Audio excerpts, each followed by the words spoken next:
한 주간 평안하셨습니까? 네.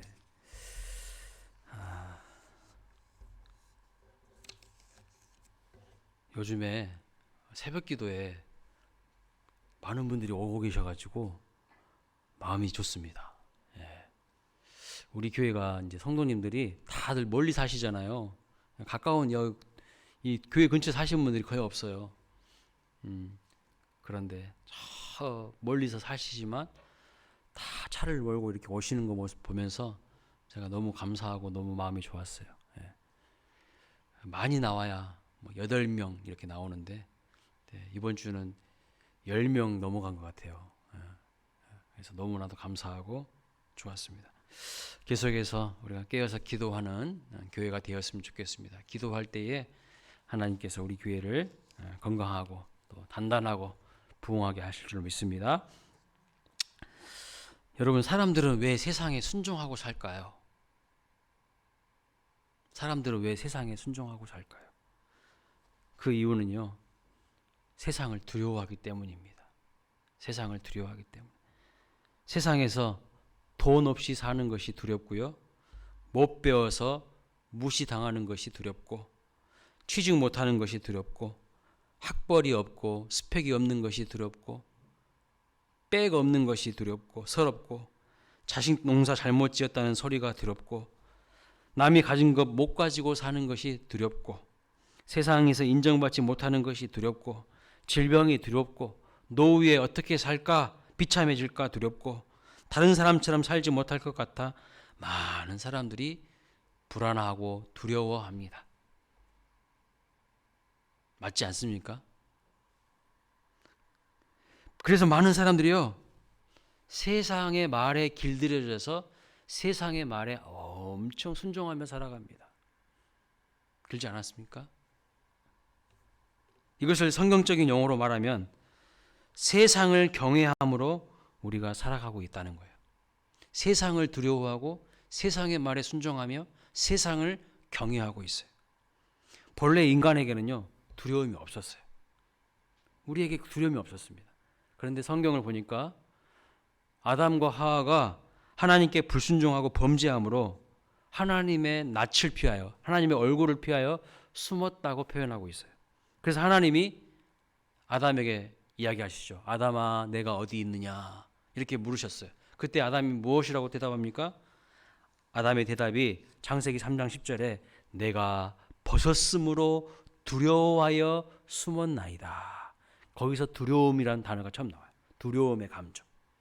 그래서 하나님을 온전히 경외하지 못하는 사람들에게 찾아오는 감정, 그 사람의 마음의 중심을 이루고 있는 것이 뭐냐면 두려움, 수치심, 죄책감이 그 사람 마음 가운데 자리 잡게 되는 것을 알 수가 있어요. 자, 하나님은요, 우리 믿는 자들에게 많은 축복과 풍요를 주시기를 원하십니다. 그래서 민수기 6장 24절부터 26절에 이렇게 말씀하고 있죠. 여호와는 내게 복을 주시고 너를 지키시기를 원하며, 여호와는 그의 얼굴을 내게 비추사 은혜 베푸시기를 원하며, 여호와는 그 얼굴을 내게로 향하여 드사 평강 주시기를 원하노라. 하나님의 진심입니다. 하나님 우리에게 무엇 주시기 원하신다고요?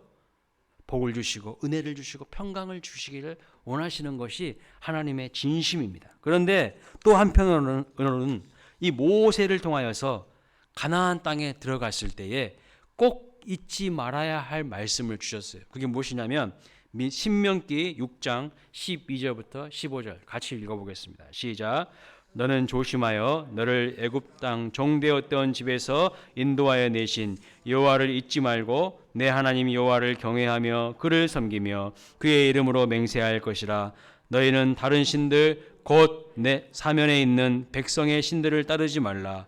너희 중에 계신 너희의 하나님 여호와는 질투하는 하나님이신즉 너희의 하나님 여호와께서 내게 진노하사 너를 지면에서 멸절시킬까 두려워하노라. 모세가 백성들에게 너희들 그렇게 바라는 가나안 땅 들어가서 초심 잃지 말라는 거예요. 하나님 경외하는 그 마음 버리지 말라는 거예요. 그런데 실질적으로 어떻게 됐습니까? 가나안 땅에 들어가서 그들은 하나님을 배신하기로 결단하고요, 가나안 땅에 있는 우상들을 섬기기로 결정합니다. 하나님 경외하는 마음을 다 상실해버려요. 그래서 사사기 2장 12절 13절을 보면 이런 말씀이 또 나옵니다. 같이 읽어볼까요? 애굽 땅에서 그들을 인도하여 내신 그들의 조상들의 하나님 여호와를 버리고 다른 신들 곧 그들의 주위에 있는 백성들의 신을 따라 그들에게 절하여 여호와를 진노하게 하였으되 곧 그들이 여호와를 버리고 바알과 아스다롯을 섬겼으므로. 그렇습니다. 여호와를 버렸어요. 가나안 땅에 들어가서 그들이 그토록 원했던 그 가나안 땅에 들어가서는 어떻게 합니까? 하나님을 버리는 거예요. 하나님, 저 이 직장만 들어가게 해주시면 제가 하나님 잘 섬기겠습니다. 그래서 직장에 딱 들어갔어요. 그때부터 신앙생활이 흔들려. 교회로 안 와.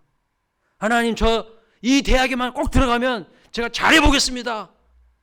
대학 들어갔는데 다 교회로 안 나와. 다 여호와 경외하는 신앙을 버려버려. 이런 사람들이요, 한두 명이 아니에요. 수두룩합니다. 하나님을 향한 마음이 점점 사라지고 그 땅에 자리 잡고 있는 거짓 신과 우상을 섬기면서 살아간다는 것이죠. 그리고 하나님을 두려워하거나 하나님을 경외하는 것이 아니라 세상을 두려워해요. 그래서 세상의 말에 고분고분해요. 이렇게 하나님이 아닌 세상을 경외하는 삶, 거기에는요 절대 하나님의 임재와 하나님의 축복을 기대할 수가 없습니다. 하나님을 믿는 사람이라면 그래서 반드시 하나님을 향한 경외함을 회복해야 하는 것이죠. 그러면 여러분, 경외라는 것이 무엇일까요? 경외. 성경 사전에 이렇게 정리되어 있습니다. 경외함이란 공포가 아니라 존경하는 마음에서 갖는 공경함이다. 이것은 삶의 모든 영역에서 하나님의 주권을, 절대 주권을 인정하고 그 가운데 하나님을 전적으로 믿고 의지함으로 순종하는 삶의 태도와 자세를 말하는 것이죠. 그래서 이 경외함의 가장 기초가 되는 것은 하나님이 온 세상을 창조하신 유일하신 하나님이시고 온 우주의 주인이심을 믿는 거예요.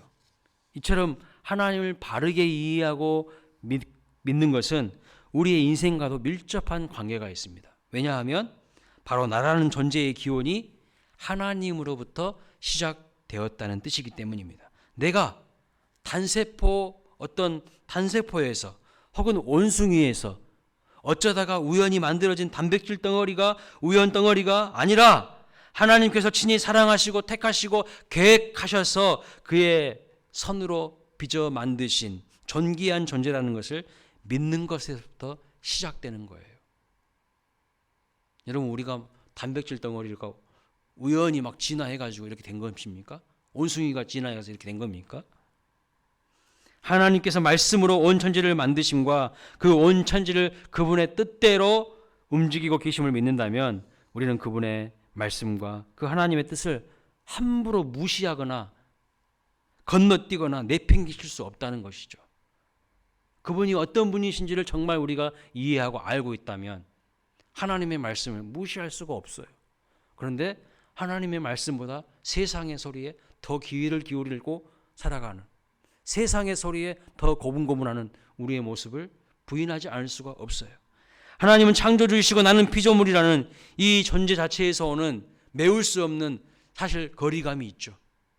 하나님은 위대하신 하나님이고 우리는 피조물이기 때문에. 그러나 이 경외함은요, 단순히 크신 하나님의 위엄 앞에서 공포심을 느끼는 그런 감정이 아닙니다. 크신 하나님이지만 오히려 나를 누구보다 사랑하시는 분이시기 때문에 친밀함이 있어요. 예를 들어 보면 모세가 불꽃 떨기나무 가운데 그 임하신 그 하나님을 만나게 됩니다.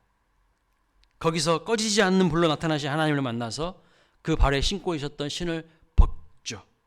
여러분, 그때 모세의 기분이 어땠을까요?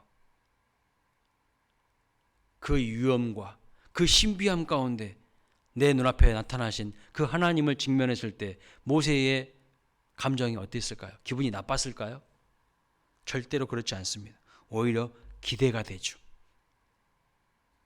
거리감이 있게 느껴지는 것이 아니라 그 다음은 어떤 일이 벌어질까 기대하게 됩니다. 이것이 바로 경외입니다. 경외는 절대자 하나님과 건강한 거리감을 느끼면서 동시에 친밀함을 느끼는 것이에요.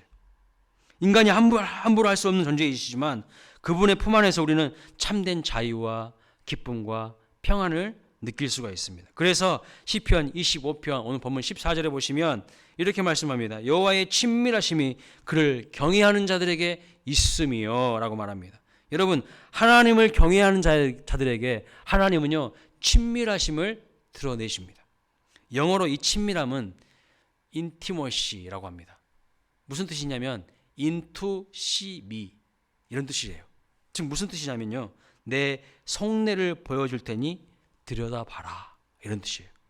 여러분, 하나님께서 친히 자기의 비밀을, 자기의 속내를 다 알려주시겠다는 거예요.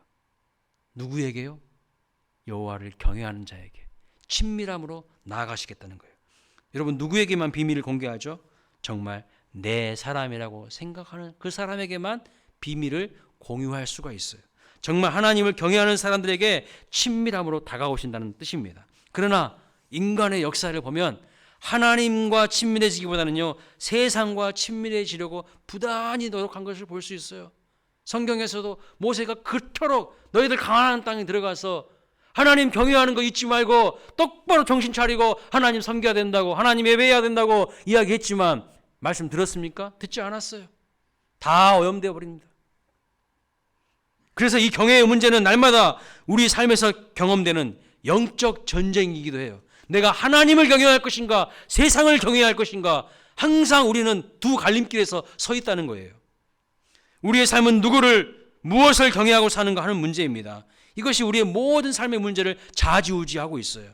우리의 결정, 우리의 선택, 우리의 방향성, 우리의 삶의 목적, 우리의 태도, 우리의 가치, 우리의 언어, 우리의 방향성, 우리의 신앙, 우리의 자녀 교육, 우리의 죽음까지도요 사실은 내가 무엇을 경외함으로 사는가, 그것이 좌우하고 있는 거예요. 내가 만약 돈을 경외한다면요 나의 삶은 돈을 버는 것에 모든 초점과 결정과 관심과 시간의 사용과 삶의 패턴이 다 거기에 맞추어져 있을 것입니다. 또 만약 내가 하나님을 경외한다면 나의 삶은 하나님의 뜻과 하나님의 말씀과 하나님의 계획이 이루어지는 것에 모든 초점과 관심과 시간의 사용과 나의 삶의 패턴이 그렇게 움직여질 수밖에 없는 거예요. 그렇다면 나는 어떻게 살아왔는가, 내 삶을 한번 돌아봐야 되지 않겠습니까? 나의 삶을 돌아봐야 돼요. 나의 선택은 과연 무엇을 기준으로 했고 나의 삶은 무엇을 위해서 살았습니까? 한마디로 나는 무엇을 경외하며 살았습니까? 정말 하나님을 경외함으로 살았습니까? 아니면 세상의 그 무엇을 경외함으로 살았습니까? 이 문제를 솔직하게 우리 스스로에게 던져봐야 하는 거예요. 우리의 삶은 이 경외함 쟁탈전, 치열한 전쟁터 한복판에 서 있는 것입니다. 하나님을 경외할 것인가, 세상을 경외할 것인가, 이 문제는 그냥 삶의 요소에, 삶의 구석구석에 실제로 존재합니다. 태초의 아담과 하와는요 모든 것을 다 가졌어요. 부족한 것이 없었어요. 그런데 그들이 더 원하는 것이 있었습니다. 그런 그들의 어리석은 마음에 잘못된 경외심이 찾아와요.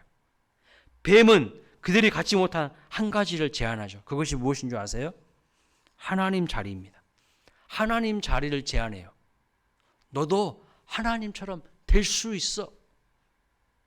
이렇게 뱀이 꼬이는 거예요. 꿰이는 거죠. 그것은요 그들이 절대 가져서는 안 되는 것이었습니다. 가질 수도 없는 것이에요. 그런데 모든 죄인된 우리의 마음의 중심에는요 이런 위험한 생각들이 있어요.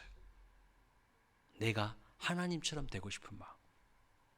우리는 하나님처럼 공경받고 싶어 하고요, 하나님처럼 다스리고 싶어 하고요, 하나님처럼 지배하고 싶어 하고, 하나님처럼 모든 것이 내 중심으로 돌아가기를 원합니다. 모든 것이 내 마음대로, 내 생각대로 세상이 돌아가기를 원하죠. 그렇게 경외의 대상이 하나님에게서 나에게로 옮겨가게 되는 거예요. 그래서 엄밀히 말하면 우리는 세상을 경외하면서 살아가는 것이 아니라 세상 뒤에 숨어서 나를 경외하고 있어. 나 자신을 경외하고 있어. 하나님을 경외하는 게 아니에요. 아담과 하와의 타락은 인간이요 하나님을 밀어내고 하나님이 계셔야 될 그 자리에 자기 자신이 딱 그 중심에 앉으려고 하는 그런 마음이었어요. 자기 자신을 경외하는 첫 번째 순간이 바로 아담과 하와가 하나님께서 먹지 말라고 하는 금단의 열매를 따먹는 그 순간이었습니다. 안타깝게도 아담과 하와가 그 잘못된 경외심에 의해서 하나님의 말씀을 어기고 불순종하고 말았죠. 온 피조물을 감싸던 하나님의 거룩하고 영광스러운 임재가 그 순간 다 깨어지고 박살이 나기 시작했어요. 온 평화가 산산이 부서져 버렸습니다. 그들은 그 사건으로 부끄러운 수치심과 죄책감과 두려움 감정에 떨며 살았습니다. 서로 원망하고 급기야 하나님께 그 원망의 소리를 던졌죠. 하나님께서 나에게 주신 저 여자 때문이라고, 결국에는 하나님 때문이라고 하나님께 손가락질하는, 책임 전가하는 거죠. 그리고 그들은 쫓겨남을 당합니다. 에덴에서 추방당하죠. 그들의 풍요는 사라졌습니다. 광야와 같은 삭막한 인생이 이제 시작되는 거예요. 그런데 이 사건은요, 여기서 끝나면 얼마나 그냥 좋겠습니까? 근데 여러분, 죄는요 끈질겨요. 꼬리에 꼬리를 물고 계속됩니다. 그래서 뭐라고 말합니까? 욕심이 죄를 낳고 죄가 장성한 즉 사망을 낳아요. 계속 이어집니다. 그 다음에 어떤 일이 일어나는 줄 아십니까? 얼마 지나지 않아서 그 잘못된 경외심은 형제 살인 사건으로 불거지게 됩니다. 가인과 아벨이 사건이죠. 가인이 아벨을 왜 죽였어요? 돈 더 많이 가지려고요? 더 높은 지위 올라가려고요? 아닙니다. 그 살인 현장이 어디에서 일어난지 아십니까? 어디에서 여러분 가인이 아벨을 쳐 죽였습니까? 예배하는 현장에서요. 깜짝 놀랄 일이죠. 예배하는 현장에서요 가인이 아벨을 쳐 죽였어요. 왜 죽였을까요? 그러면 가인이요 자기가 주인공 되지 못했기 때문에 시기 질투심으로 자기 동생을 쳐 죽였어요. 여러분, 예배의 주인공이 누구실까요? 하나님이시죠. 하나님을 바르게 예배하고 경외해야 되겠죠. 그런데 자기가 주인공 되지 못하고 동생이 더 주목받으니까 시기 질투심으로 동생을 쳐 죽였어. 그 가인의 잘못된 경외심이 살인 사건을 만들어냈다는 거예요. 무엇을 경외하는가의 문제는요. 그래서 늘 삶 속에, 심지어 예배의 현장 속에서 지금 이 시간에도 우리가 결정하고 결단하지 않으면 안 되는 중요한 문제인 것이죠. 그냥 넘어갈 수 있는 것이 아닙니다. 여러분, 누군가가 조금 부각되고 칭찬받으면 속이 쓰리고 배 아프십니까? 그거요, 내가 중심 되려고 하는 사상이에요. 생각이 있는 거예요. 하나님을 높이는 경외심에 초점 맞춰져 있는 게 아니라 나를 경외해 달라고 하는 마음이 있는 거예요. 이 잘못된 경외심의 문제는요, 우리 삶의 모든 영역에서 그 영향력을 미치게 됩니다. 왜 실망할까요? 우리가 내 마음대로 안 되니까 실망하죠. 왜 화납니까? 내 마음대로 안 되니까 화납니다. 왜 좌절합니까? 내 마음대로 안 되니까. 왜 상처받습니까? 내 마음대로 안 되니까요. 왜 시기합니까? 내 마음대로 안 되니까요. 왜 두려워합니까? 내 마음대로 안 되니까요. 왜 속상해해요? 왜 절망합니까? 왜 복수심이 생겨요? 다 내 마음대로 안 되니까 그런 거 아닌가요? 왜 걱정합니까? 내 마음대로 안 되니까. 왜 자존심이 상하죠? 내 마음대로 안 되니까요.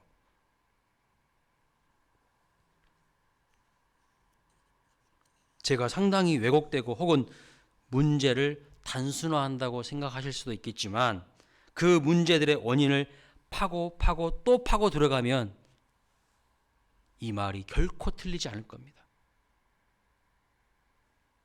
하나님을 경외해야 하는 그 경외함이 이 세상의 것들과 나를 경외함으로 변절되어 버리는 순간 모든 문제는 시작되고요. 거기서 모든 것이 다 뒤틀려지게 되어 있는 거예요. 우리의 전전긍긍하는 수많은 문제의 이유는 하나님을 경외하는 그 마음을 잃어버렸기 때문입니다. 수많은 문제가 있지만 실상은요 다 한 가지 원인이에요. 다양한 문제가 있지만 그 다양한 문제에 대한 원인은 한 가지, 하나님을 온전히 경외하는 마음을 상실했기 때문에 나타나는 것입니다. 그렇다면 하나님을 향한 경외함이 회복되는 순간 그 문제들은 더 이상 문제가 되지 않을까요? 문제가 사라지지는 않지만 그 문제의 해답이 하나님께 있음을 고백하는 순간 그것들이 우리를 흔들 수는 없어요. 그것들이 우리를 자주할 수 없어요.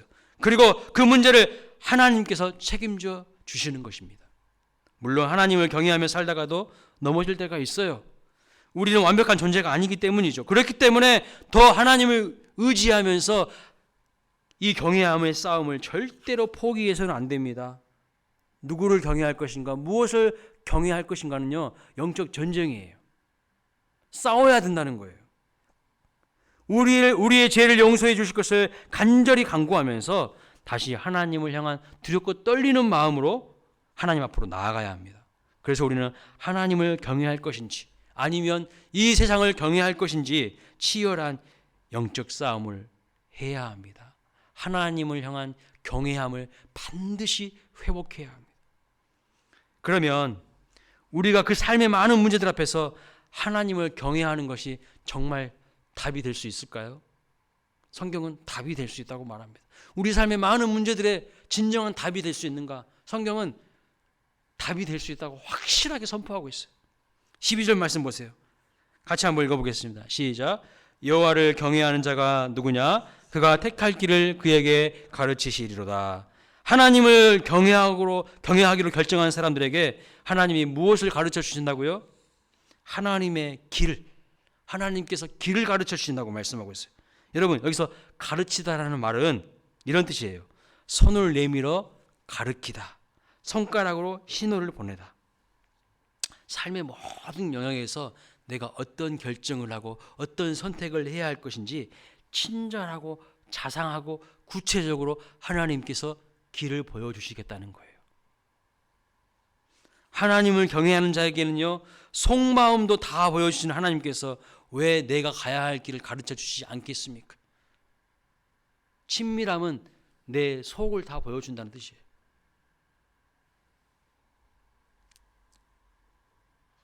왜 하나님께서 내가 가야 할 길을 보여주시지 않겠습니까? 내가 하나님께 시선을 고정하고 있지 않고 하나님을 온전히 경외하지 않기 때문에, 하나님의 가르침을 받지 않기 때문에 길이 보이지 않는 것이죠. 잠언 1장 7절에 이렇게 말씀합니다. 여호와를 경외함이 지혜의 근본이거늘 미련한 자는 지혜와 훈계를 멸시하느니라. 여러분, 사실 미련한 자는요, 지혜와 훈계를 멸시하는 것이 아니에요. 더 근본적으로 그 지혜와 훈계를 주시는 여호와 하나님을 경외하지 않는 것입니다.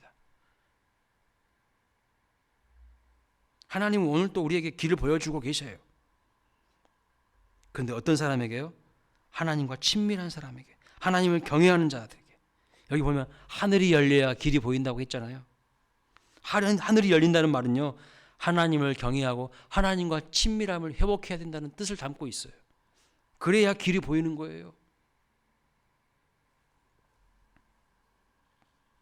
우리는 어떤 길이 있는지 잘 모르지만 하나님은 길을 알고 계실 뿐만 아니라 새로운 산 길을, 생명의 길을 만들어내시는 분이십니다. 그래서 하나님이 직접 홍해를 가르시고 그 물 속에 숨겨진 길을 드러내 보여주시지 않았습니까? 우리는 그 홍해 밑에 길이 있을 거라고 상상도 못했어요, 인간들은. 그런데 하나님은 홍해 밑에 길을 열어버리시는 거예요. 하나님을 경외하고 하나님과 친밀함을 회복하면 모세에게 하나님께서 길을 확 열어주셨던 것처럼 우리에게 더 놀라운 일도 주실 줄로 믿습니다. 우리에게 더 놀라운 일도 일으켜 주실 줄로 믿습니다. 또 경외하는 자들에게 어떤 것을 주실까요? 13절 말씀을 한번 보십시오. 시작. 그의 영혼은 평안히 살고 그의 자손은 땅을 상속하리로다. 여러분, 온 우주 만물의 주인이 누구시죠? 누구십니까? 하나님 믿으시죠? 아멘. 그렇습니다. 하나님이 누구에게 땅을 주시겠다고 하는 겁니까? 하나님을 경외하는 자에게 땅을 주시겠다고 합니다. 여러분, 그렇게 땅 좋아하시죠? 땅 좋아하시잖아요. 주인이 주겠다고 하는데 누가 반대해요? 주인 마음이지 반대할 사람이 없어요. 반대할 수가 없어요. 그래서 하나님을 경외하는 자들은 하늘을 갈망함으로 땅을 지배하게 됩니다. 다시요. 하나님을 경외하는 자들은 하늘을 갈망함으로 땅을 지배해요. 그런데 하나님을 경외하는 자들은요, 시선이 땅만 쳐다보고 있어요. 하늘을 갈망하지 않아요. 코를 땅에다 받쳐받고 있어요. 그러니 하나님의 축복을 받을 수가 없어요. 하나님을 경외하는 자들의 시선이 땅에 있지 않고 하늘에 있어요. 하나님께 있는 것입니다. 이 영적인 원리, 축복의 원리를 깨달으시기를 축복합니다. 사랑하는 여러분, 넓은 지구상에 혹시 땅 한 편도 없으십니까? 저 땅 한 평도 없어요. 그런데 여러분, 땅 한 평도 없다고 여러분 혹시 열받으십니까? 하나님을 온전히 경외하시기 바랍니다. 신세 한탄하지 마시고 하나님 경외와 친밀에 집중하시기를 바랍니다. 그런 2022년이 되시기 바랍니다. 하나님을 경외하고 믿음으로 살아가는 아브라함에게 하나님께서 어떻게 말씀하셨어요? 동서남북을 바라보라 하면서 내가 밟는 땅을 다 너에게 주겠다고 하신 하나님의 축복이 아브라함과 같은 믿음의 길을 걸어가는 여러분에게 임하게 되시기를 축복합니다. 14절 말씀도 한번 읽어보겠습니다. 시작. 여호와의 친밀하심이 그를 경외하는 자들에게 있으며 그의 언약을 그들에게 보이시리로다. 아멘. 사랑하는 여러분, 여러분의 새해 가장 큰 소망은 무엇입니까? 여러분의 가장 큰 소망이 무엇이죠? 여러분의 가장 큰 소망은 하나님과 친밀해지는 것이 되시길 바랍니다. 좀 하나님과 친해져 보세요. 친밀해져 보세요. 하나님과 하나로 똘똘 하면 뭉쳐보세요. 하나님과. 늘 하나님께서 곁에서 하나님께서 이야기를 나누고 싶은 사람이 어떤 사람일까요? 그분의 뜻을 알려주기를 원하시는 사람이 누구일까요? 하나님을 경외하는 자들에게 하나님이요 친밀해지기를 원하시고 다가가기를 원하시고요. 하나님의 뜻을 알려주기를 원하셔요. 중요한 것은 하나님의 뜻을 알고 싶은 마음보다 하나님을 경외하는 바른 신앙을 가지는 것이 더욱 중요하다는 거예요. 이 순서가 틀어지면 안 돼요. 대부분 다 순서를 바꿔서 하나님 뜻 알기를 원합니다. 하나님 내 문제 해결해 주기를 원합니다. 그런데 오늘 우리들도 점쟁이들 찾아가서 문제를 해결받고 싶은 사람들처럼 뭔가 알아내기 원하는 사람들처럼 하나님을 경외하는 마음은 절대 없고 하나님과 친밀의 사귐의 시간은 없이 뭔가 복을 달라고 문제를 해결해 달라고 할 때가 얼마나 많은지 몰라요. 하나님을 만홀히 여기는 거죠. 하나님을 무시하는 거예요. 하나님과 친밀해지는 사귐의 시간은 없어요. 하나님을 경외하는 마음은 없어요. 그냥 복 달라는 거예요. 그냥 문제 해결해 달라는 거예요. 점쟁이 앞에 가가지고 앞으로 어떻게 될지 물어보는 거하고 뭐가 다릅니까? 똑같은 거죠. 여러분, 점쟁이를 찾아가는 사람은요 점쟁이를 경외하지 않습니다. 여러분, 하나님을 경외하십니까? 두려워하십니까? 사랑하십니까? 우리도 하나님 앞에 그런 어리석은 태도를 취할 수 있다는 거예요. 하나님은 어떤 사람을 하나님 곁에다 두고 계속 친밀한 교제를 나누고 싶어 하실까요? 하나님 경외하는 사람이에요. 하나님 앞에서 자기 자신을요 낮출 수 하는 사람이에요. 허리를 숙일 수 있는 사람이에요. 제가 위임식 때 화분과 화환이 많이 들어왔어요. 여러분들 보셔서 아실 겁니다. 그런데 아마 우리가 코로나 4단계가 아니었으면요 화분이 더 넘치도록 들어오고 아마 이 자리에 사람들이 터질 정도로 앉았을 거예요. 4단계에 있으니까 그 정도에서 다행이겠지. 화환이 많이 들어왔습니다. 그런데 우리 교회에 큰 화분을 놔둘 만한 장소도 없고 또 제가 놔둔들 잘 안 죽이고 키울 자신도 없더라고요. 그래서 성도님들 가정에 다 나눠드렸습니다.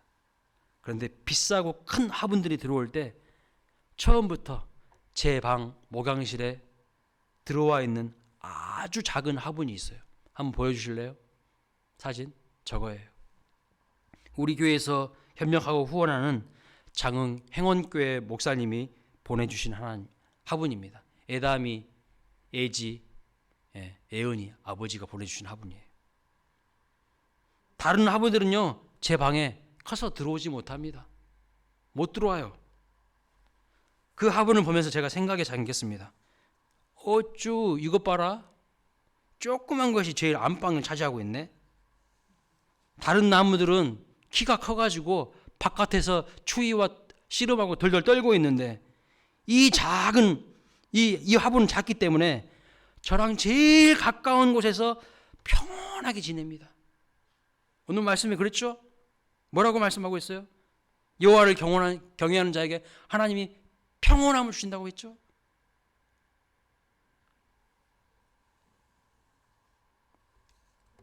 저랑 제일 가까운 곳에서 평온하게 지냅니다.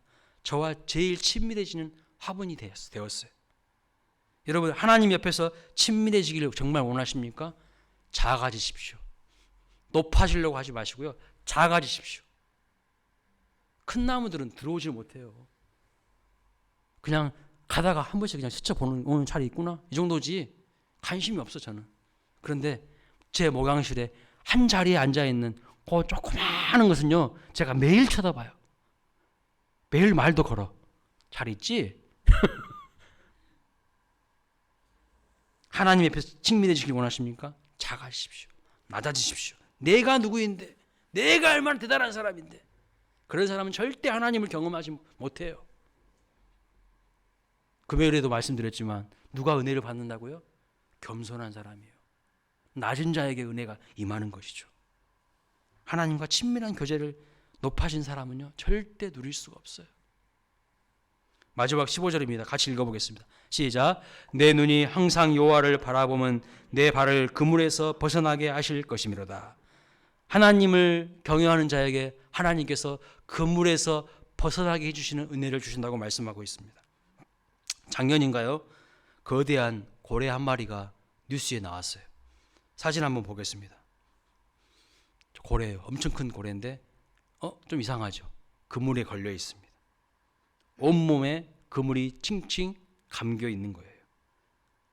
그래서 그물에 칭칭 감겨서 이제 죽기는 시간 문제인 거예요.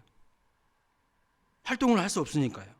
죽음을 맞이하고 있었던 겁니다. 그런데 감사하게도 누군가에게 발견이 돼서 해양 구조대가 경비대가 즉각적으로 전문가들 보냈어요. 그래서 몇 시간에 걸쳐서 그물을 다 제거했습니다.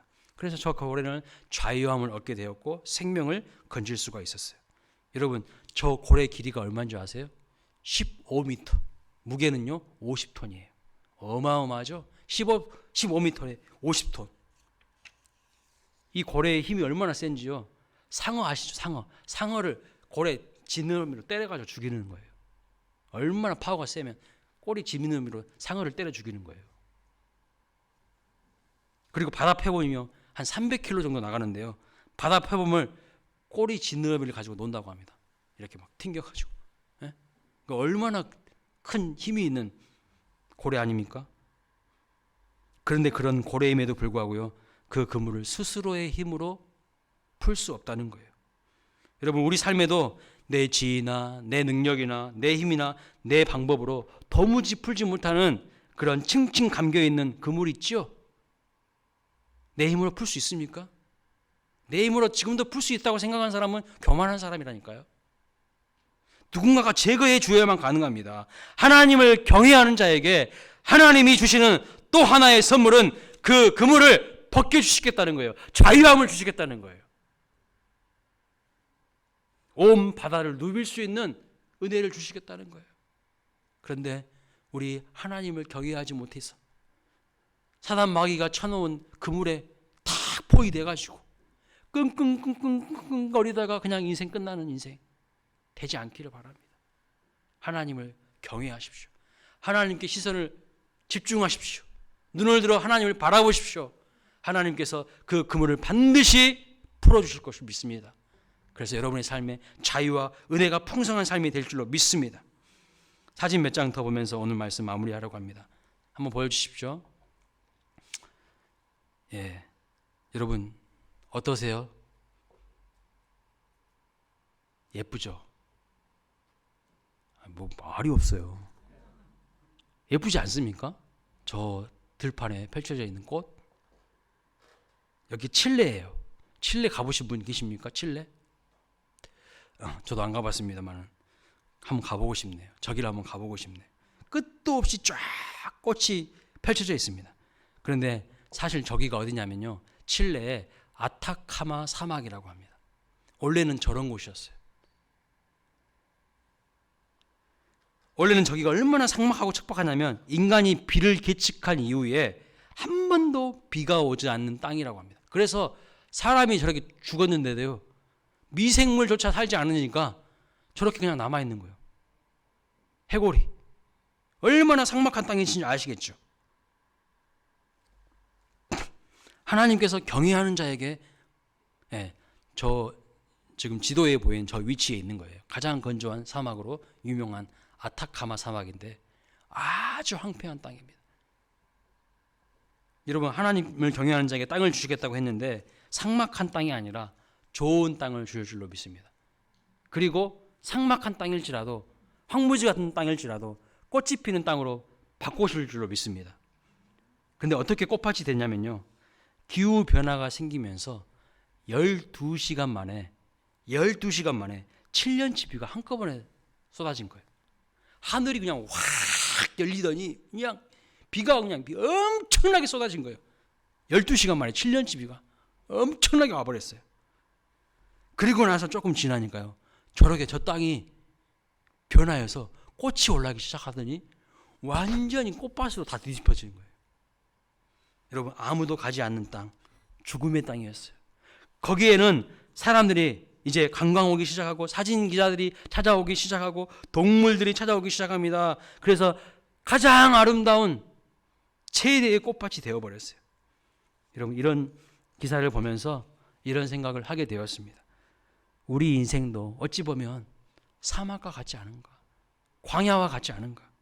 수천 년간 비가 내리지 않은 이 사막처럼 우리의 인생에 하나님의 은혜의 단비를 단 한 번도 경험하지 못하고 꽃 한 송이 없는 퍽퍽한 모래길을 걸어온 것은 아닌가. 그러나 그 수천 년의 건조함과 삭막함이 이런 아름다움으로 바뀌는 데는 불과 몇 시간이요? 12시간이면 충분했다는 거예요. 만약 하나님이 우리의 삶을 축복해 주신다면 아무리 삭막하고 광야와 같은 내 인생이라 할지라도 꽃밭이 될 수 있습니다. 아름다운 꽃들이 피어날 수 있습니다. 여러분, 다시 하나님을 향한 경외의 마음을 회복하시기를 바랍니다. 올 한 해를 시작하기에 앞서서 우리의 삶을 새롭게 세팅하셔야 돼요. 예? 여러분, 악기를요 연주하려고 해도, 기타를 연주하려고 해도 다 세팅을 먼저 합니다. 예? 세팅하지 않고 맨날 쳐봐도요 이상한 음악 나올 뿐이야. 근데 1월달 바르게 세팅하세요. 하나님을 경외하는 것이 복이라는 걸 아셔야 돼요. 하나님을 경외하십시오. 하나님께서 우리에게 길을 보여주실 것입니다. 하나님을 경외하십시오. 하나님이 친밀히 여러분에게 다가오실 것입니다. 여러분과 교제하기를 원하시고 땅을 주실 겁니다. 뿐만 아니라 모든 사단이 쳐놓은 거물에서 우리를 벗어나게 하셔서 진정한 자유와 기쁨을 누리는 그런 은혜를 주실 줄로 믿습니다. 하나님의 은혜를 구하며 하나님의 뜻을 구하고 그분께 순종함으로 두려운 우리의 삶을 하나님께 드리면서 친밀함으로 살아가는 귀한 삶의 시작이 내일부터가 아니라 오늘 이 시간부터 시작되시기를 축복합니다. 다 함께 자리에서 일어나겠습니다.